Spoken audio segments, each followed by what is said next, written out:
nuestra video audiencia conectada y están pendientes desde sus salones. El día de hoy tenemos un invitado muy especial. Así es, se trata de uno de los más grandes teólogos y filósofos de la historia, conocido en el ámbito de la pedagogía como el padre de la educación juvenil. Y es que no es para menos, con todo lo que ha escrito en el transcurso de su vida se le debería haber homenajeado.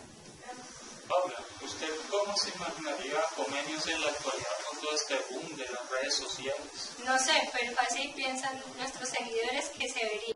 Let me take a selfie.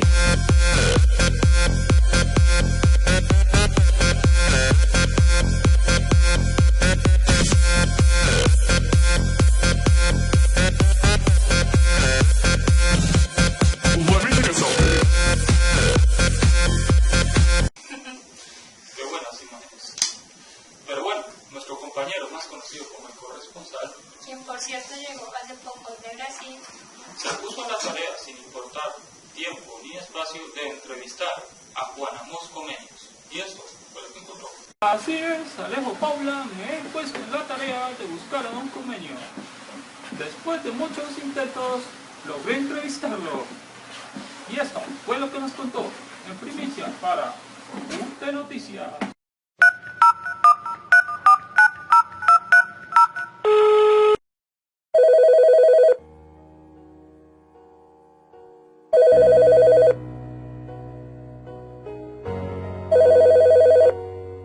Su llamada será transferida al buzón.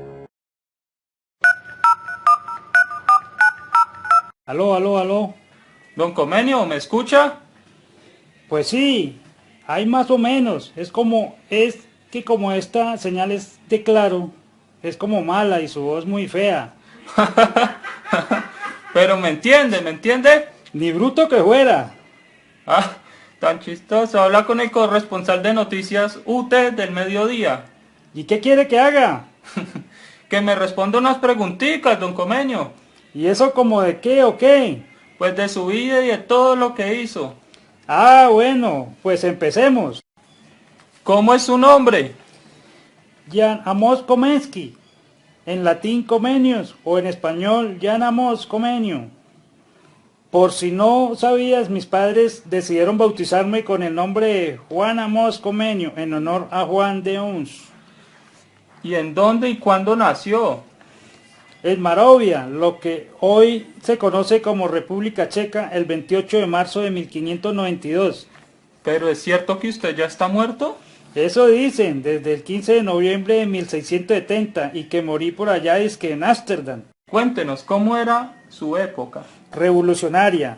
Era una Europa en guerra, la de los 30 años, una serie de conflictos generalmente entre católicos y protestantes.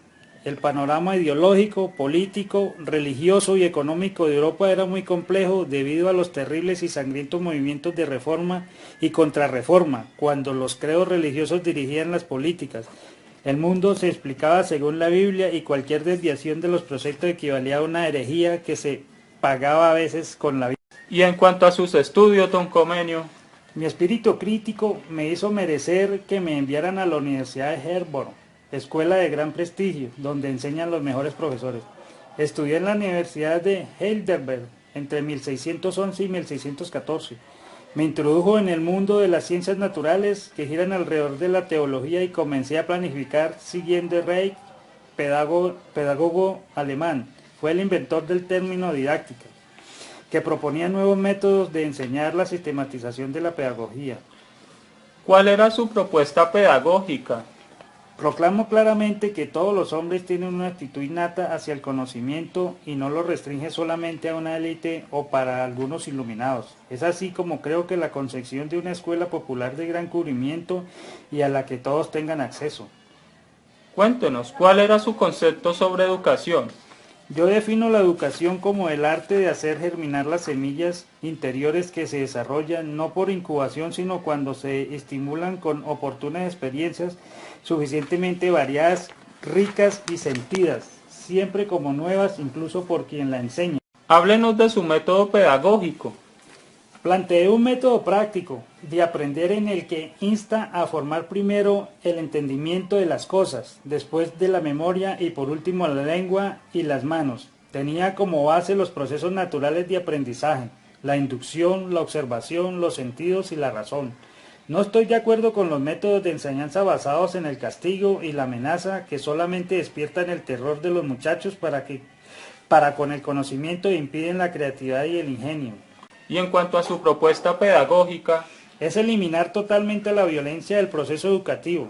La educación debe ser comprensiva, no memorística, y un proceso para toda la vida, que integre las actividades creativas, humanas y sus principios para una amplia reforma social basada en la unión de la teoría, la práctica y la crisis. Estímulo para el pensamiento, para aprender y enseñar. Recomiendo proceder de lo conocido a lo desconocido, desde lo simple a lo complejo. ¿cuál es la función de la educación?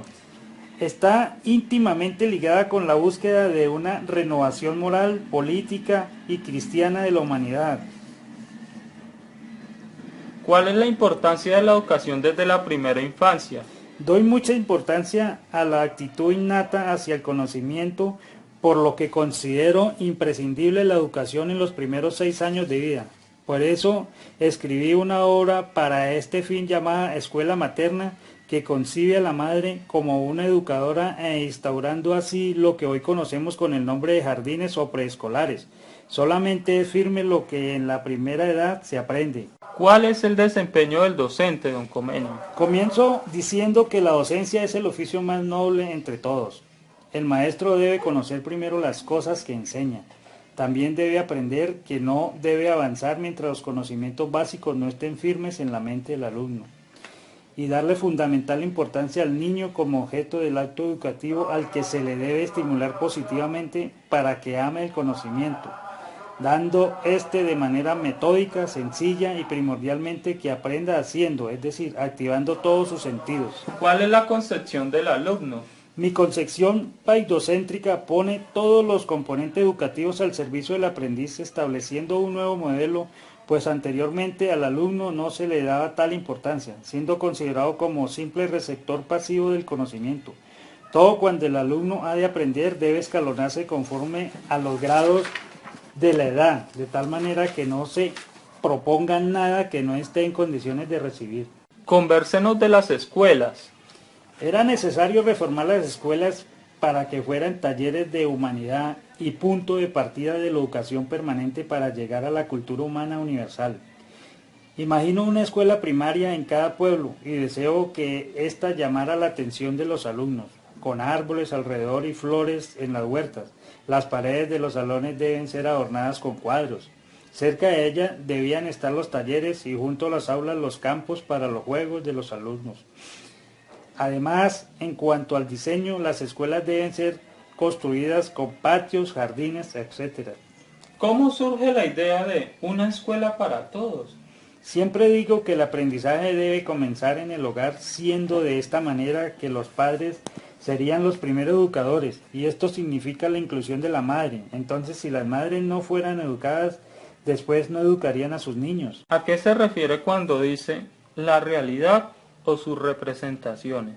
Yo planteo algunos principios claves para el futuro pedagógico, de las presentaciones y representaciones de la realidad. El primero es de origen psicológico. No hay nada en el entendimiento que no haya estado previamente en el sentido. El segundo, epistemológico. La verdad y la certeza provienen del testimonio de los sentidos. El tercero, metodológico. Percepción primero, explicación, análisis y síntesis. Pero háblenos de sus obras. Pues alrededor de 300. Algunas se destruyeron en el incendio de mi casa, escrita en checo, en latín y en alemán, y han sido inspiradas en las ideas de reformadores protestantes como Lutero y Calvino, de filósofos como Bacon y Campanella, y de pedagogos de la talla de Vives y Riker. Amor, ¿te provoca una taza de café? Pero hago énfasis en 2 obras claves. Didáctica Magna, 1632. En esta obra busco la sistematización de los procesos educativos. Me preocupo de las diferentes etapas del desarrollo educativo y separé por edad de la educación con el fin de colocar los conocimientos en espiral. Cada aprendizaje debe formar parte de otro o inducirlo. El autor es el primero en tener en cuenta al alumnado y sus necesidades. Propongo elementos que permiten superar los métodos rigurosos de enseñanza que se basan en clases totalmente habladas, en la enseñanza selectiva que provoca elitismo y que se basa en dogmas. Mi concepto de la enseñanza que se resume en una frase: enseña todo a todos. El antiguo sistema de enseñanza provoca una gran distancia entre la realidad y el alumno. Por eso propuse una enseñanza sistematizada, preocupada por el alumno y que llegue a resultados formativos. Los cambios que propuse buscan transformar la enseñanza para alcanzar un ideal de sociedad. Este ideal se basa en la formación del hombre, no como ser particular, sino como debe ser, o sea, como ser humano, cuyas acciones repercuten en la sociedad. Además de promover en los maestros o pedagogos un espíritu de superación y de inconformidad frente a la mediocridad, señalo la importancia del maestro como vehículo para la transformación de la escuela y de la enseñanza, basándose en su voluntad racional y en la necesidad de alcanzar un ideal de hombre. Ensayos Pictos, 1658. En esta obra trato de mostrar un mundo visible en dibujos, un libro para el aprendizaje, que parece ser el primer libro ilustrado para niños. Hoy en día podemos encontrar muchos libros ilustrados y deberían tenerme en cuenta, ya que puedo decir que los inventé. Incluso Vincent Van Gogh considera con el mayor agradecimiento este libro como uno de los primeros tesoros. Durante todo el siglo siguiente fue imitado con ediciones cada vez más lujosas. Don Comenio, le agradezco enormemente su entrevista. Creo que a muchos acá nos ha sido de gran ayuda para entender mejor todos estos temas ligados a la educación.